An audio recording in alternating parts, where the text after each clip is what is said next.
नमस्ते, सदावत सले मातृभूमि, जय हिंद। दोस्तों, दिन भर क्या रहा स्पेस डिफेंस इंटरनेशनल गलियारे से, इस वीडियो में एक एक करके जान लेते हैं।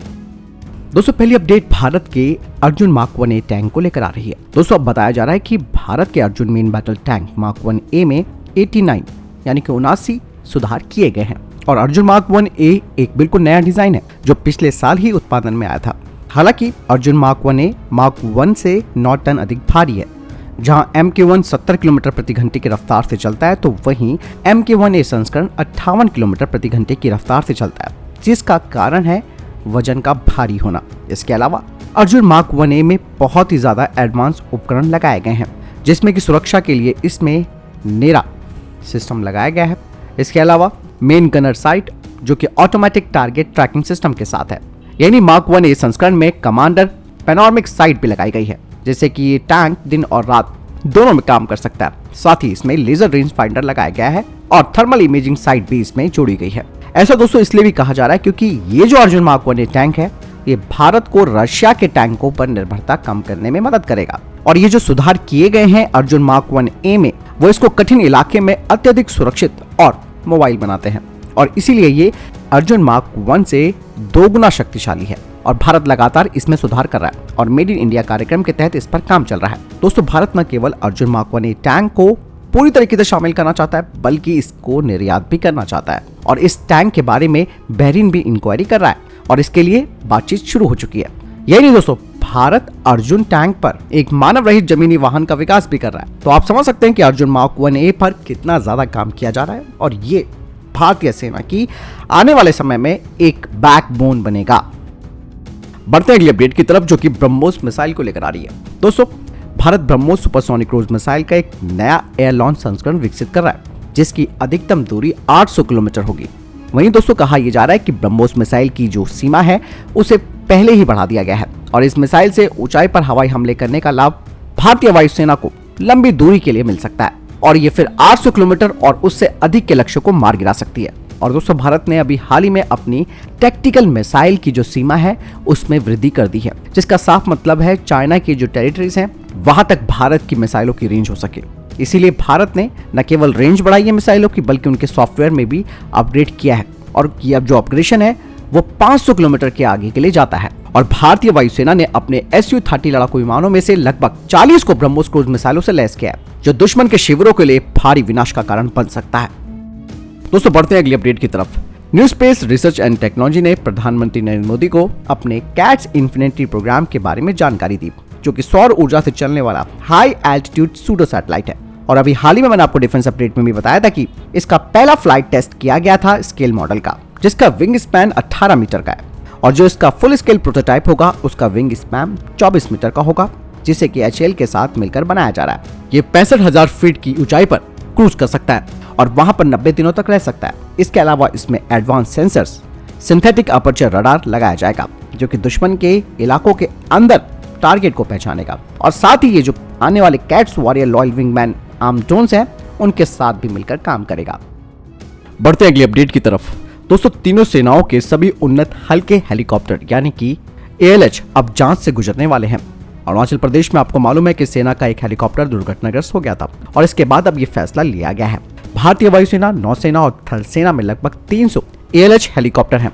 इसके अलावा तटरक्षक बल के पास भी कुछ हेलीकॉप्टर हैं। तीनों सशस्त्र बलों ने अब इस बात की घोषणा की है कि पूरे बेड़े की एक बार निवारक जांच की जाएगी, क्योंकि ALH देश भर में तैनात है। ये हिमालय में लद्दाख से अरुणाचल प्रदेश तक और प्रायद्वीप भारत के प्रमुख स्थानों पर भी इस्तेमाल किए जा रहे हैं। संबंधित बलों के स्क्वाड्रन के साथ तैनात रखरखाव और मरम्मत यूनिटों के द्वारा हेलीकॉप्टर्स की जांच की जाएगी। पिछले 24 घंटे में कुछ हेलीकॉप्टरों की जांच भी की जा चुकी है। पूरे 300 हेलीकॉप्टरों को चेक करने की प्रक्रिया अगले 2 दिनों में पूरी हो जाएगी। बढ़ते हैं अगली अपडेट की तरफ। दोस्तों, भारतीय वायुसेना ने अभी हाल ही में डिफेंस एक्सपो 2022 में अपने समर एयर डिफेंस सिस्टम को प्रदर्शित किया था, जो कि एयरफोर्स बेस रिपेयर डिपो और private sector partner Simran Flotech industry का संयुक्त प्रोग्राम है।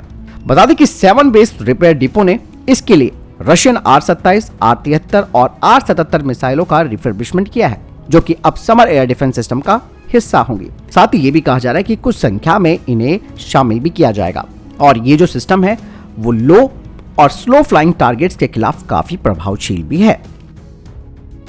बढ़ते हैं अगली अपडेट की तरफ। दोस्तों टाटा एडवांस सिस्टम लिमिटेड ने भारत के मेन बैटल टैंक्स के लिए स्टेबलाइज्ड गिम्बल तैयार किया है ताकि जो गनर और कमांडर हैं उनको स्टेबलाइज साइट मिल सके। रजक TGC DNL-2 जिसमें कि डे थर्मल इमेजिंग चैनल और लेजर रेंज फाइंडर भी शामिल है, जो कि टैंक साइज के टारगेट को डिटेक्ट कर सकता है 8 किलोमीटर से, और ये 4 किलोमीटर के रेंज में उसे पहचान सकता है और 2.5 किलोमीटर की दूरी पर उसे आइडेंटिफाई कर सकता है। टाटा एडवांस सिस्टम इसके 2022 के अंत तक सारे ट्रायल्स पूरा कर लेगा और उसके बाद 2023 से इसे भारतीय सेना को ट्रायल्स के लिए दिया जाएगा। बढ़ते हैं अगली अपडेट की तरफ, जो कि आर्मीनिया और भारत को लेकर आ रही है।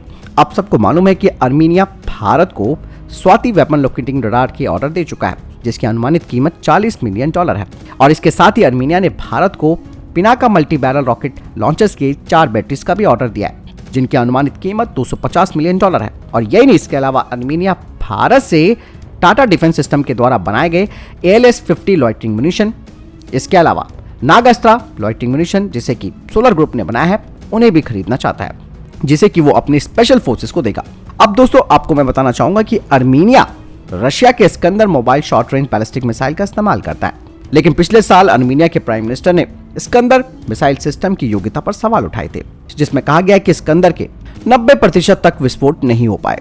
इसीलिए दोस्तों अब आर्मीनिया भारत की परले मिसाइल की तरफ देख रहा है। परले जो कि canisterised tactical short range ballistic missile है, इसकी रेंज 500 किलोमीटर है और इसे मोबाइल लॉन्चर से लॉन्च किया जा सकता है।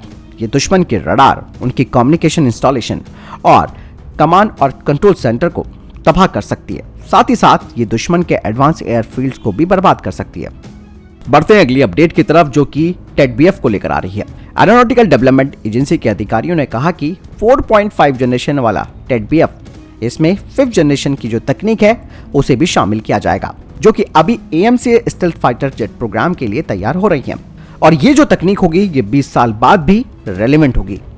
और यही नहीं, भारत के तीसरे एयरक्राफ्ट कैरियर में भी टेडबीएफ का ही इस्तेमाल होगा। आपको बता दें कि टेडबीएफ में मल्टी स्पेक्ट्रल सेंसर के माध्यम से स्मार्ट डेटा फ्यूजन कर सकता है, जो कि इसे आइडेंटिफिकेशन, लोकेशन, जैमिंग और डिकॉइंग क्षमता देगा, खासकर की खतरों की विस्तृत श्रृंखला में, जो कि टेडबीएफ फाइटर जेट को अपने समकालीन फाइटर जेट्स के मुकाबले एक विशेष फाइटर जेट बना देगी।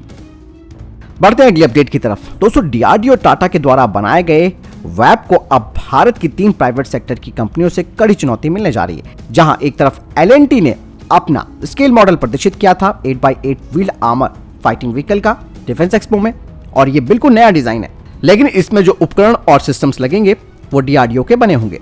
वहीं L&T ने कहा कि उनके इस नए आर्मर फाइटिंग व्हीकल का फैब्रिकेशन शुरू हो चुका है और इसके प्रोटोटाइप को 2023 में रोल आउट किया जाएगा। उसके बाद इसे भारतीय सेना को ट्रायल्स के लिए दिया जाएगा। वहीं दूसरी तरफ महिंद्रा डिफेंस ने अपना 8x8 wheeled armour fighting vehicle को प्रदर्शित किया है। इसके अलावा कल्याणी ने अपने 8x8 व्हील इन्फेंट्री व्हीकल को दिखाया है, जो टियर EX पर आधारित है, जिसे सिंगापुर के द्वारा बनाया जाता है। इसमें 30 mm की गन लगी हुई है, साथ ही इसमें 7.62 की कोएक्सियल गन लगी हुई है और ये स्मोक ग्रेनेड लॉन्चर के साथ साथ ATGM को भी फायर कर सकता है। बढ़ते हैं दोस्तों अगली अपडेट की तरफ। फिर से दोस्तों जहां ब्रिटेन और फ्रांस को एक बड़ा चूना लगाया है चाइना ने, अब यही चूना अमेरिका को भी लगा दिया गया है। खबरें आप सबको मालूम है कि किस तरीके से ये एक चाल चल रही है। जो रिटायर्ड पायलट्स हैं उन्हें चाइना अपने आप भर्ती कर रहा है, और खबर यह आई है कि चीन के लिए काम करने वाला एक पूर्व अमेरिकी फाइटर पायलट ऑस्ट्रेलिया से गिरफ्तार किया गया। यह अमेरिकी पायलट चीनी वायुसेना के पायलटों को फ्लाइट इंस्ट्रक्टर के तौर पर ट्रेनिंग दिया करता था। ऑस्ट्रेलिया ने कहा कि इस पूर्व पायलट को अमेरिका के अनुरोध पर गिरफ्तार किया गया। गिरफ्तार पूर्व अमेरिकी पायलट का नाम डैनियल है। वहीं दोस्तों ब्रिटेन की तरफ से भी कहा जा रहा है कि जो लोग चीन के लिए काम करना बंद नहीं करते तो नए राष्ट्रीय सुरक्षा कानून के आधार पर उन पर कानूनी कार्रवाई की जाएगी। वहीं ऑस्ट्रेलिया भी कई रिपोर्ट्स की जांच कर रहा है, जिसमें कि उसके कुछ जो रिटायर्ड फाइटर पायलट्स हैं उन्हें चीन में काम करने के लिए ऑफर दिया जा रहा था। वहीं अमेरिकी जांच एजेंसी FBI चीनी सेना के लिए काम करने के कारण इस डैनियल की लंबे समय से तलाश भी कर रही थी और इस पायलट की लोकेशन ऑस्ट्रेलिया में ट्रेस हुई तो तुरंत इसे गिरफ्तार कर लिया गया। आपको बता दें कि ये पूर्व पायलट 10 साल तक अमेरिकी वायुसेना में काम करता रहा। इसके अलावा इस डैनियल ने ऑस्ट्रेलिया के एयर शो में भी सैन्य विमान उड़ाए हैं। दोस्तों एक बहुत बड़ी चाल चाइना चल रहा है, ये सारी तकनीकों को जानना चाहता है और यही वजह है कि चाइना महाशक्ति बनने का जो दावा कर रहा है उसके पीछे की जो चेन बनी हुई है वो ये है, किस तरीके से पश्चिमी देशों के जो रिटायर्ड फाइटर जेट के पायलट्स हैं उन्हें भारी भरकम पैसा दिया जाए, इन्हें यहाँ पर भर्ती कराया जाए और उसके बाद सारी तकनीक जान ली जाए। ये दोस्तों चाइना का एक बहुत बड़ा मास्टर प्लान है जिसका खुलासा अब होने लगा है। न जाने इस पायलट ने भी क्या क्या जानकारी दे दी होगी अभी तक चाइना को। तो दोस्तों ये थे अभी तक के टॉप डिफेंस और स्पेस अपडेट्स। वीडियो के संबंध में कोई प्रश्न, जवाब या आपका कोई सवाल है कमेंट सेक्शन में लिखकर जरूर पूछ सकते हैं। साथ ही दोस्तों लेटेस्ट डिफेंस अपडेट्स जानने के लिए चैनल को सब्सक्राइब जरूर कीजिएगा। मिलता हूं नई जानकारी के साथ, ख्याल रखिएगा अपना। जय हिंद, वंदे मातरम।